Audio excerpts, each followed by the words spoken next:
Darshan light boy ಆಗಿರ್ಲಿಲ್ವಾ? Cameraman assistants ನಲ್ಲಿ ದರ್ಶನ್ ಶ್ರೀನಿವಾಸ್ ಇದ್ದಾರೆ. ಬೆಳಕು ಸಹಾಯಕರು ಲೈಟ್ ಬಾಯ್ಸ್ ನಲ್ಲಿ ದರ್ಶನ್ ಶ್ರೀನಿವಾಸ್ ಹೆಸರಿಲ್ಲ. ದರ್ಶನ್ ಅವರು ಕ್ಯಾಮ್ರಾ ಅಸಿಸ್ಟೆಂಟ್ ಆಗಿದ್ರು, ಲೈಟ್ ಬಾಯ್ ಅಲ್ಲ ಅನ್ನೋದಾದ್ರೆ, ಹಂಗಾದ್ರೆ ಲೈಟ್ ಬಾಯ್ಗೂ ಕ್ಯಾಮ್ರಾಮನ್ಗೂ ಯಾಕೆ ತಾರತಮ್ಯ ಮಾಡ್ತಾರೆ? ಎಲ್ಲ ಒಂದೇ ಅಲ್ವಾ ಚಿತ್ರರಂಗ ಅನ್ನೋ ಅವರ ಪ್ರಶ್ನೆ. ನಮ್ಮ ದೃಷ್ಟಿನಲ್ಲಿ cinema hero, producer, director, cameraman, light boy ಎಲ್ಲ ಒಂದೇ. ಎಲ್ಲರಿಗೂ ಒಂದೇ ಸಂಬಳ ಸಿಗಬೇಕು, ಎಲ್ಲರಿಗೂ ಒಂದೇ ಗೌರವ ಸಿಗಬೇಕು, ಒಂದೇ ಘನತೆ ಸಿಗಬೇಕು. ಆದರೆ ಸಮಾಜ ಹಂಗಿಲ್ಲ.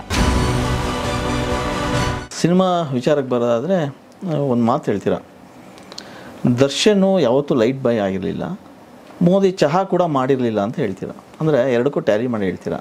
ಇದರ ಅರ್ಥ ಮೋದಿ ಚಹಾ ಮಾಡಿದಾರೋ ಇಲ್ಲ ಗೊತ್ತಿಲ್ಲ, ಅವರು ಮಾಡ್ತಾ ಇದ್ದೆ ಅಂತ ಹೇಳ್ತಾ ಇದ್ರು. ಹಾಗಾದರೆ ದರ್ಶನ್ ಲೈಟ್ ಬಾಯ್ ಆಗಿರಲಿಲ್ವಾ?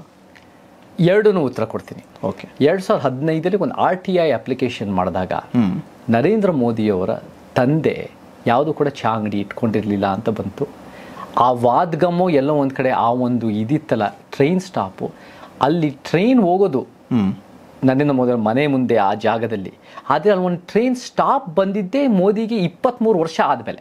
ಓಕೆ. ಸೊ ಚಿಕ್ಕ ವಯಸ್ಸಲ್ಲಿ ಇರಲಿಲ್ಲ. ಎಲ್ಲೂ ಕೂಡ ಟ್ರೈನಲ್ಲಿ ಮಾರಿರೋ ಎವಿಡೆನ್ಸ್ ಏನೂ ಇಲ್ಲ.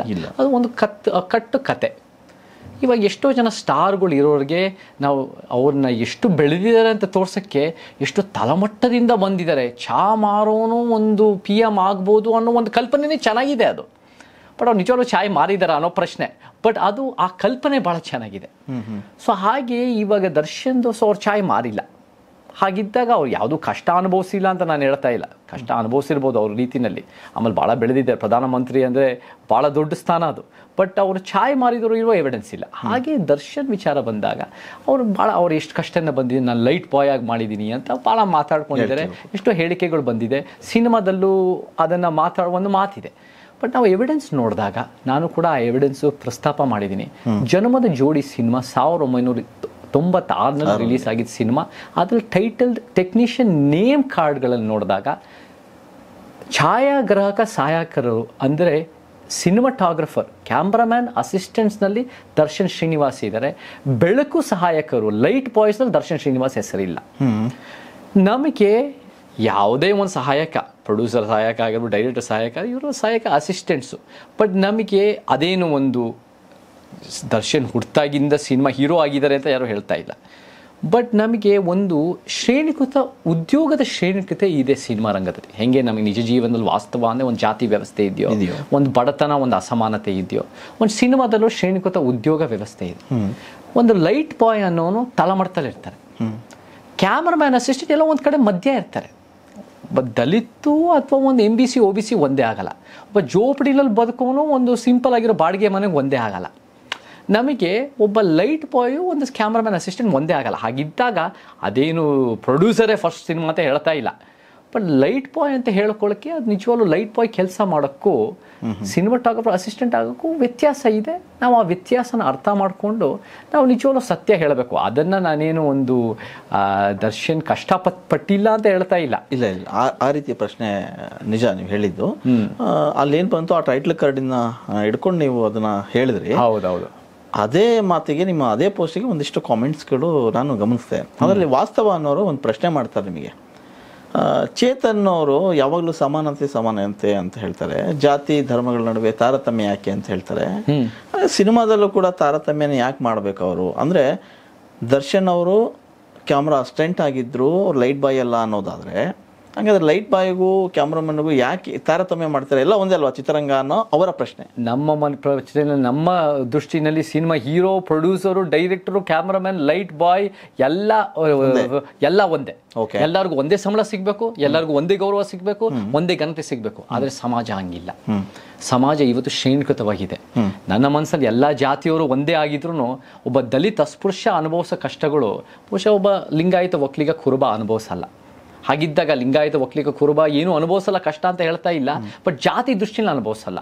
ಸೊ ಅದೇ ರೀತಿಯಲ್ಲಿ ಶ್ರೇಣಿಕೃತ ಅಸಮಾನತೆ, ಉದ್ಯೋಗದ ಶ್ರೇಣಿಕೃತ ಅಸಮಾನತೆ ಒಂದು ವಾಸ್ತವತೆ. ಅದು ಒಂದು ಇರೋ ಸತ್ಯ. ಅದು ನಾವು ಅದನ್ನು ಬದಲಾಯಿಸಬೇಕು. ಯಾಕಂದರೆ ನಮ್ಮ ಮನಸ್ಸಿನಲ್ಲಿ ಎಲ್ಲರೂ ಸರಿಸಮಾನದ ಸಮಾಜ ಕಟ್ಟಬೇಕು. ಸೊ ನಾವೇನು ಹೇಳಬೇಕು ಅಂದರೆ ಲೈಟ್ ಬಾಯ್ಗೆ ಎಷ್ಟು ಸಿಗುತ್ತೋ, ಒಬ್ಬ ಸಿನಿಮಾ ಸ್ಟಾರ್ಗೆ ಎಷ್ಟು ಸಿಗುತ್ತೋ, ಅದು ಎಲ್ಲ ಒಂದೇ ಇರಬೇಕು ಅಂತ ನಮ್ಮ ಭಾವನೆ, ಅಂಥ ಸಮಾಜ ಕಟ್ಟಕ್ಕೆ ನಮ್ಮ ಉದ್ದೇಶ ಇರಬೇಕು. ಬಟ್ ಲೈಟ್ ಬಾಯ್ ನಾನು ಆಗದೆ, ನಾನು ಎಲ್ಲೋ ಒಂದು ಮಧ್ಯದಲ್ಲಿ ಕ್ಯಾಮ್ರಾ ಅಸಿಸ್ಟೆಂಟ್ ಆಗಿಬಿಟ್ಟು ನಾನು ಲೈಟ್ ಬಾಯ್ ಆಗೋದು, ಅದು ಹೇಳಿಕೆನಲ್ಲೇ ತಪ್ಪು. ನಾನೊಬ್ಬ MBC, ನಾನೊಬ್ಬ ಕುರ್ಬಾನ್ ಆಗ್ಬಿಟ್ಟು ನಾನು ಅಸ್ಪೃಶ್ಯತೆ ಅನುಭವಿಸಿದ್ದೀನಿ ಅಂದರೆ ಹೆಂಗೆ ಸಾಧ್ಯ? ದಲಿತರು, ಹೊಲೆಯ ಮಾದಿಗರು ಅನುಭವಿಸೋ ಅಸ್ಪೃಶ್ಯತೆ. ಹಾಗಿದ್ದಾಗ ಯಾರೂ ಅನುಭವಿಸ್ಬಾರ್ದು, ಜಾತಿ ವ್ಯವಸ್ಥೆನೇ ಇರಬಾರ್ದು. ಕುರುಬರು ಏನು ಬ್ರಾಹ್ಮಣರು ಅವ್ರ ಪೂಜಾರಿಗಳು ಅಂತ ಹೇಳ್ತಾ ಇಲ್ಲ. ಬಟ್ ಅಲ್ಲೂ ಒಂದು ಶ್ರೇಣೀಕೃತ ಅಸಮಾನತೆ ಇದೆ. ಈ ಸಿನಿಮಾ ರಂಗದಲ್ಲೂ ಉದ್ಯೋಗದ ಶ್ರೇಣಿ ಇದೆ. ಆ ಉದ್ಯೋಗದ ಶ್ರೇಣಿ ವಾಸ್ತವ. ಸೊ ಎಲ್ಲರೂ ಕೂಡ ಒಂದೇ ತಕ್ಕಡಿನಲ್ಲಿ ಇಡೋಕ್ಕಾಗಲ್ಲ. ಒಬ್ಬ ಲೈಟ್ ಬಾಯ್ ತಲೆಮಟ್ಟದಲ್ಲಿರ್ತಾನೆ, ಒಬ್ಬ ಕ್ಯಾಮ್ರಾಮನ್ ಅಸಿಸ್ಟೆಂಟ್ ಎಲ್ಲ ಒಂದು ಕಡೆ ಮಧ್ಯದಲ್ಲಿ ಅಥವಾ ಒಂದು ಮಿಡಲ್ ಗ್ರೌಂಡ್ನಲ್ಲಿ ಇರ್ತಾನೆ.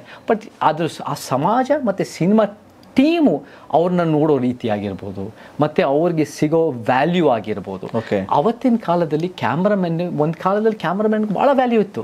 ಕ್ಯಾಮ್ರಾಮನ್ ಯಾಕಂದರೆ ಇದಿರಲಿಲ್ಲ, ಯಾವುದದು ಮಾನಿಟರ್ ಇರಲಿಲ್ಲ. ಮಾನಿಟರ್ ಇಲ್ದಿದ್ದಾಗ ಇಡೀ ಕಣ್ಣು ಕ್ಯಾಮ್ರಾಮ್ಯಾನು.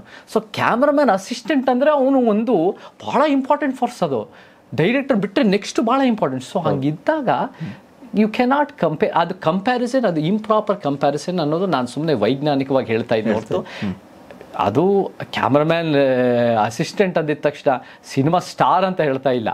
ಅವ್ರಿಗೂ ಕೂಡ ಒಂದು ಕಷ್ಟಗಳು, ಒಂದು ದಿನನಿತ್ಯ ಒಂದು ದಿನ ಕೆಲಸನೂ ಕಷ್ಟ ಇರುತ್ತೆ. ಬಟ್ ಲೈಟ್ ಬಾಯ್ ಅಂತ ಅಂತ ಹೇಳೋಕ್ಕಾಗಲ್ಲ. ಓಕೆ, ಅದೇ ನಿಮ್ಮ ಸಮಾಜ ಬಂದಾಗ ಈ ಥರದ ಪ್ರತ್ಯೇಕವಾಗಿ ಎಲ್ರಿಗೂ ಒಂದು ಇದು ಸಿಗುತ್ತೆ ಅನ್ನೋದು ನಮ್ಮ ಗುರಿ. ನಮ್ಮ ಯೋಚನೆ ಇಷ್ಟು, ವಿಜಯ್ ಅವರೇ, ಹುಟ್ಟಾಗ ನಾವೆಲ್ಲರೂ ಸರಿ ಸಮಾನವಾಗಿ ಹುಡ್ತೀವಿ. ಹುಟ್ಟಿದ ಮೇಲೆ ಈ ಕೊಳಕು ಭೇದ ಭಾವನೆ ವ್ಯವಸ್ಥೆ ಇದೆ. ಅದು ಜಾತಿನಲ್ಲಿ, ಲಿಂಗದಲ್ಲಿ, ವರ್ಗದಲ್ಲಿ, ಭಾಷೆಯಲ್ಲಿ, ಉದ್ಯೋಗದಲ್ಲಿ, ಧರ್ಮಗಳಲ್ಲಿ ಎಷ್ಟೋ ಅಸಮಾನತೆಗಳಿದೆ. ನಾವು ಹುಟ್ಟಿದಾಗ ನಾವು ಸರಿ ಸಮಾನತೆ ನಂಬೋರು, ನಾವು ಎಲ್ಲರೂ ಸರಿ ಸಮಾನ ನಂಬೋರು. ನಾವು ಸಮಾಜ ಅಸಮಾನತೆಯಲ್ಲಿ ಇರೋದರಿಂದ ಆ ಸಮಾಜನ ತಿದ್ದಬೇಕು, ಆ ಸಮಾಜ ಸಮಾನತೆ ತರಬೇಕು. ಸೊ ನಾವು ಸಮಾನತೆ ನಂಬೋರು ಅಂತ ಸಮಾಜನ ಕಟ್ಟಬೇಕು, ಸಮಾನತೆಯ ಸಮಾಜ. ಸೊ ನಮ್ಮ ಭಾವನೆಯಲ್ಲಿ ಕ್ಯಾಮ್ರಾಮನ್ ಅಸಿಸ್ಟೆಂಟ್ ಆಗಿರ್ಬೋದು, ಕ್ಯಾಮ್ರಾಮನ್ ಆಗಿರ್ಬೋದು, cinematographer, light boy, actors, producer, director ಎಲ್ಲ ಒಂದೇ. ಬಟ್ ನಾವು ಅಂಥ ಸಮಾಜನ ಕಟ್ಟೋಕ್ಕೆ ಪ್ರಯತ್ನ ಹಾಕಿ ಆ ದಾರಿಗೆ ಹೋಗ್ಬೇಕು ಹೊರತು ಈ ಅಸಮಾನತೆನ ಒಪ್ಕೊಂಡು ಸಹಿಸ್ಕೊಂಡು ಯಥಾಸ್ಥಿತಿ ಮಾಡಿದ್ರೆ ಆ ಸಮಾನತೆ ಹಾಗೇ ಇರುತ್ತೆ.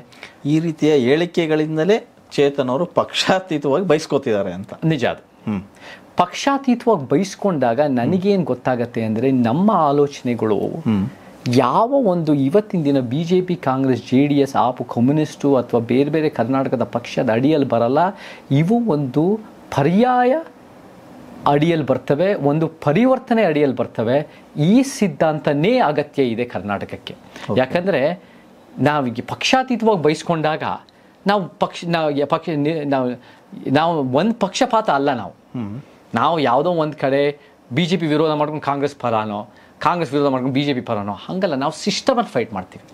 BJPನೇ ಸಮಸ್ಯೆ ಅಲ್ಲ, BJPನೂ ಸಮಸ್ಯೆ.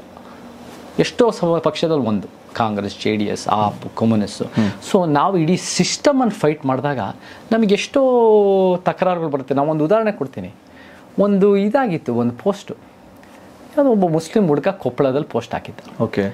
ಅವನು ಪೋಸ್ಟ್ ಹಾಕಿದ್ದು ಏನಂದರೆ, ಸಾವರ್ಕರ್ ದೇಶದ ಮೊದಲನೇ ಭಯೋತ್ಪಾದಕ ಅಂತ ಹಾಕಿದ್ದ. ಸಿದ್ದರಾಮಯ್ಯ ಸರ್ಕಾರ ಏನು ಮಾಡ್ತು? ಸಿದ್ದರಾಮಯ್ಯ ಸರ್ಕಾರ ಅವನ್ನ ಜೈಲಿಗೆ ಹಾಕೋದು. ಇದು ಹೇಟ್ ಸ್ಪೀಚ್ ಅಥವಾ ಏನೋ ಒಂದು ಕಾರಣಕ್ಕೆ ಜೈಲಿಗೆ ಹಾಕೋದು. ನಾನು 2 ಮಾತು ಹಾಕ್ತೆ, ಹಿಂಗಾಗಿದೆ 2 ಮಾತು. ಒಂದು ಕಡೆ ಇದು ಕಾನೂನು ವಾಕ್ ಸ್ವಾತಂತ್ರ್ಯದ ಉಲ್ಲಂಘನೆ, ಇವನಿಗೆ ಮಾತಾಡೋ ಹಕ್ಕಿರಬೇಕು, ಜೈಲಿಂದ ಬಿಡುಗಡೆ ಮಾಡಿ. 2ನೇದು, ನನ್ನ ಕಣ್ಣಲ್ಲಿ ಸಾವರ್ಕರ್ ಭಯೋತ್ಪಾದಕನಲ್ಲ, ನನ್ನ ಕಣ್ಣಲ್ಲಿ ಸಾವರ್ಕರ್ ಭಯೋತ್ಪಾದಕನಲ್ಲ. ಗಾಂಧಿ ವಿಚಾರಗಳಲ್ಲಿ ಸಾವರ್ಕರು ಎಲ್ಲ ಮುಕ್ತ ಆಗ್ತಾರೆ, ಕ್ಲೀನ್ ಶೀಟ್ ಬರುತ್ತೆ. ಭಯೋತ್ಪಾದನೆ ಅಂದರೆ ಧರ್ಮದ ಹೆಸರಲ್ಲಿ ಹಿಂಸೆ ಮಾಡೋದು ಅಥವಾ ರಾಜಕೀಯ ಹೆಸರಲ್ಲಿ ಹಿಂಸೆ ಮಾಡೋದು. ನನಗೆ ದೊಡ್ಡ ಮಟ್ಟಕ್ಕೆ ಅವ್ರು ಬೆಳ್ಕೊಂಡು ಆದಮೇಲೆ ಹಿಂಸೆ ಮಾಡಿದಂತೆ ನನಗೆ ಎವಿಡೆನ್ಸ್ ಇಲ್ಲ. ಸೊ ಆ ಕಾರಣಕ್ಕೆ ನನಗೆ ಭಯೋತ್ಪಾದಕ ಅಂತ ನಾನು ಹೇಳಲ್ಲ. ಪ್ರಚೋದನೆ ಅನಿಸ್ಲಿಲ್ವಾ ಅಂತ? ಭಯೋತ್ಪಾದಕ ಅನ್ನೋದು ಪ್ರಚೋದನೆ ಹೇಳಿಕೆ ಅನ್ನೋದು ದೃಷ್ಟಿಕೋನದ ಮೇಲೆ ಇರುತ್ತೆ. ನನ್ನ ಪ್ರಕಾರ ಇವಾಗ BJPನೂ ನನ್ನ ಮೇಲೆ ಕೋಪ ಮಾಡ್ಕೊಂಡ್ಬಿಟ್ರು, ಕಾಂಗ್ರೆಸ್ನವರು ನನಗೆ ಕೋಪ ಮಾಡ್ಕೊಂಡು. ಈಗ ನೀವೇ ಆಗಿದ್ರೆ, ನೀವೇ ಒಂದು ವೇಳೆ CM ಆಗಿದ್ರೆ ಅಥವಾ ಒಬ್ಬ ಮಿನಿಸ್ಟರ್ ಆಗಿದ್ರೆ ಈ ಹೇಳಿಕೆನ ಹೇಗೆ ಡಿಪೆಂಡ್ ಮಾಡ್ಕೊತಿದ್ದೆ? ನಾನೇನು ಹೇಳ್ತಾ ಇದ್ದೇನೆ ನೋಡ್ರಿ, ಇದೇ ಹೇಳ್ತಾ ಇದ್ದೆ, ವಾಕ್ ಸ್ವತಂತ್ರ ಇದೆ, ಮಾತಾಡ್ಲಿ. ಅದೇನು ಒಂದು ರೀತಿ ದ್ವೇಷ ಭಾಷಣ ಅಲ್ಲ, ಅದೇನು ಒಂದು ರೀತಿ ಯಾವುದು ಸಮುದಾಯ ನಿಂದನೆ ಅಲ್ಲ, ಇತಿಹಾಸನ ಅವರು ನೋಡೋ ದೃಷ್ಟಿನಲ್ಲಿ ನೋಡ್ತಾ ಇದ್ದಾರೆ, ಅದು ಅವರ ಹಕ್ಕಿದೆ. ಆದರೆ ಎರಡನೇದು ಅವ್ರು ನೋಡಿದ ರೀತಿನಲ್ಲಿ ನಾನು ಒಪ್ಪಲ್ಲ. I disagree with what he says. So ಅಲ್ಲಿ ನನಗೆ ಏನಾಯಿತು, ನಾನು ಯಾಕೆ ವಿಶೇಷ ಅಂದರೆ ಎರಡು ಕಡೆಯಿಂದ ನಾನು ಬೈಕ್ ಶುರು ಮಾಡಿಬಿಟ್ರು. BJP ಅವರು ಏನ್ರಿ ಏನು ಬೇಕಾದ್ರೂ ಮಾತಾಡ್ಬೋದಾ, ಅವ್ರಿಗೇನು ವಾಕ್ ಸ್ವತಂತ್ರ ಅಂದಿದ ತಕ್ಷಣ ಅವ್ರು ಏನು ಬೇಕಾದ್ರೂ ಮಾತಾಡ್ಬೋದಾ, ಇವರು ಯಾಕೆ ಬಿಡಬೇಕು ಅಂತ. ಈ ಕಡೆ ಕಾಂಗ್ರೆಸ್ನವರು ಏನು ಸಾವರ್ಕರ್ ಭಯೋತ್ಪಾದಕನಲ್ವಾ, ಹಿಂಗೆ ಹಾಗೆ ಅಂತ ಇವ್ರು ಬೈತಾ ಇದ್ದಾರೆ. ಇಬ್ಬರು ನನ್ನ ಮೇಲೆ ಮುಗಿ ಬೀಳ್ತಾ ಇದ್ದಾರೆ. ನಾನು ಹೇಳಿದೆ, ನಿಮ್ಮ ವಾದ ನೀವು ಇಟ್ಕೊಂಡು, ನನ್ನ ವಾದದಲ್ಲಿ ವಾಕ್ ಸ್ವತಂತ್ರ, we must protect freedom of speech, because freedom of speech is the ಅಡಿಪಾಯ ಆಫ್ ಡೆಮಾಕ್ರಸಿ. ವಾಕ್ ಸ್ವತಂತ್ರನ ದ್ವೇಷ ಭಾಷಣ ಮಾಡಬಾರ್ದು, ಹಿಂಸೆ ಪ್ರಚೋದನೆ ಮಾಡಬಾರ್ದು, ಸಮುದಾಯ ನಿಂದನೆ ಮಾಡಬಾರ್ದು. ಅದು ಬಿಟ್ಟರೆ ಇತಿಹಾಸನ ನಿಮ್ಮ ದೃಷ್ಟಿಯಲ್ಲಿ ನೋಡಿ, ಪ್ರಚೋದನೆ ಒಬ್ಬರಿಗಾಗಿದ್ದರೆ ವಿಜಯ್ ಅವರೇ, ಇನ್ನೊಬ್ಬರಿಗೆ ಸತ್ಯನೂ ಆಗಿರ್ಬೋದು. ಕರೆಕ್ಟ್. ನನ್ನ ಮಾತು ಬ್ರಾಹ್ಮಣ್ಯ ಅಂತ ಒಂದು ಪದ ಬಳಸಿದ್ದೆ. ಬ್ರಾಹ್ಮಣ್ಯ ಅಂದ್ರೆ 100 ವರ್ಷ ಇಂಟೆಲೆಕ್ಚುವಲ್ಗಾಗಿ, ಬುದ್ಧಿಜೀವಿಗಳಾಗಿ, ರಾಜಾರಾಮ್ ಮೋಹನ್ ರಾಯ್ ಆಗಿರ್ಬೋದು, ನೆಹರು ಆಗಿರ್ಬೋದು, ಬಾಬಾ ಸಾಹೇಬರಾಗಿರ್ಬೋದು, ಪೆರಿಯಾರ್ ಆಗಿರ್ಬೋದು, ಎಲ್ಲರೂ ಬ್ರಾಹ್ಮಣ್ಯ ಅಂತ ಪದ ಬಳಸಿದ್ದಾರೆ. ನಾನು ಬಳಸಿದ್ದಕ್ಕೆ ಸಮುದಾಯದ ನಿಂದನೆ ಅನ್ನೋ ಕಾರಣಕ್ಕೆ ಅದು ಭಾಳ ಇದು ಬಂದ್ಬಿಡ್ತು, ವಿರೋಧ ಬಂದ್ಬಿಡ್ತು, ನನಗೆ FIRಗಳೆಲ್ಲ ಆಗ್ಬಿಡ್ತು, ಬೇರೆ ಬೇರೆದಾಯಿತು. ಬ್ರಾಹ್ಮಣ್ಯ ಬೇರೆ, ಬ್ರಾಹ್ಮಣ ಬೇರೆ. ಬ್ರಾಹ್ಮಣ ಅನ್ನೋ ಒಂದು ಸಮುದಾಯ, ಒಂದು ಜಾತಿ. ಬ್ರಾಹ್ಮಣ್ಯ ಅನ್ನೋ ಒಂದು ಅಸಮಾನತೆ, ಶ್ರೇಣಿಕತೆ ವ್ಯವಸ್ಥೆ, ಮನಸ್ಥಿತಿ, ಇವೆರಡು ಬೇರೆ ಬೇರೆ. ಅದು ವಾಕ್ ಸ್ವತಂತ್ರ. ಚೆನ್ನಾಗಿ ಪ್ರಚೋದನೆ ಅಂದರೆ ಅದು ಸತ್ಯ ನಾನು ಹೇಳೋದು. ಓಕೆ, ಇದೇ ಹೇಳಿಕೆಗಳ ವಿಚಾರಕ್ಕೆ ಬಂದರೆ